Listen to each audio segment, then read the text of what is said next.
Yeah, I think, sorry, declaration-wise, a Google Skills bus came to Ealing Town Hall, and I went on there, and there used to be a Google mug in our office, but I think someone's pinched it. That's that. Yeah, it's all very exciting to be talking about modernising the broadcasting regulatory framework, but there is evidence out there that 7 to 8 million people aren't going to transfer to digital, and 80% of people still watch things through their TV set. Do you think that there's a potential rush to digitalisation, that we talked about evidence, maybe that things could happen bit by bit when the evidence shows habits are changing, to anyone who wants? So I think the scenario that, are we speaking primarily about television here? Yeah, I guess the whole thing, but yeah. The scenario that Ofcom have been looking into quite extensively, and I think the conclusion was that we anticipate sort of linear broadcast to continue to play a role in the UK ecosystem sort of for the foreseeable future. So going forward, it's likely to be a hybrid model. I know the BBC gave evidence to this committee quite recently, saying that they would only ever consider a sort of a full digital switchover at the point where the infrastructure was in place, the population were ready to do that in an inclusive way, and that's our expectation as well, that it will continue to be hybrid going forward.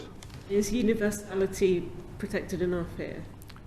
I'm not sure that so our written submission was primarily around the prominence part of the television requirements, and I don't think that section really relates to universality. Anyone, anything else? I have got a universality question now, a prominence question now. Well, obviously, Part 6 of the bill is about specifically voice-activated technology on digital devices. So in some ways, it's specific in its scope.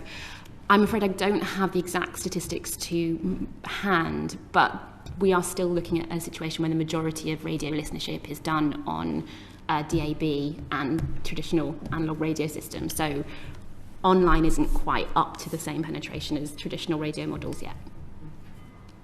Yeah, I don't think we should put our fingers on the scale. I don't think there's any reason to try to accelerate digital adoption. I think our concern would just be that there's equal access in digital, and so the content and the freedom of access for the consumer is as efficient and as open as it would be in the terrestrial incarnate. Radios live, yeah.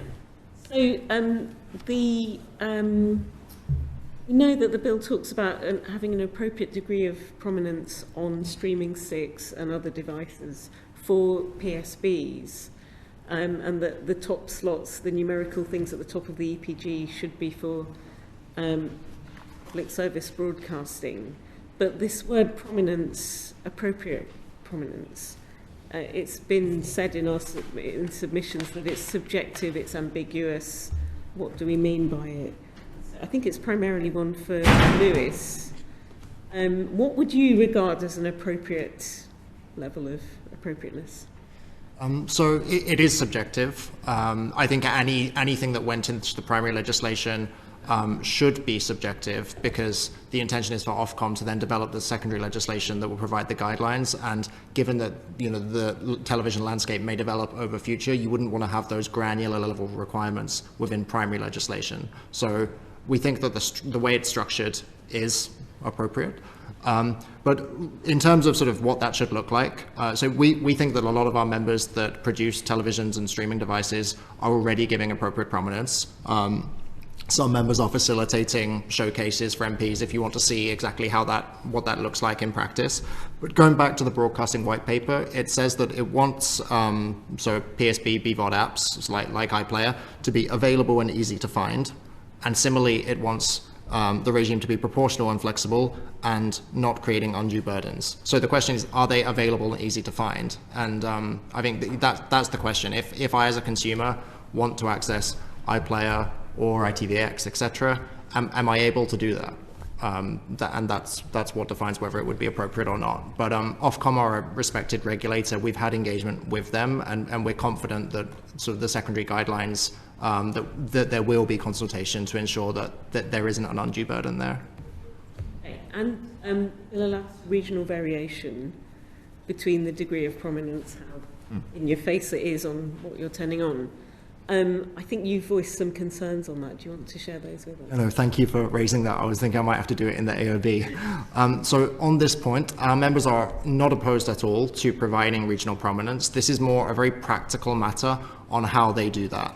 So the problem being that sort of if I put a television on the market, I don't necessarily know where it's going. Once a consumer starts using it, I don't have the means of determining their precise location. So particularly around borders, let's say I live sort of 2 miles within Wales, then regional prominence requirements would require that S4C is higher up in the user interface. But the television itself might have been bought in a shop in Wales, in a shop in England, might have been bought online, might have been bought secondhand from someone miles away.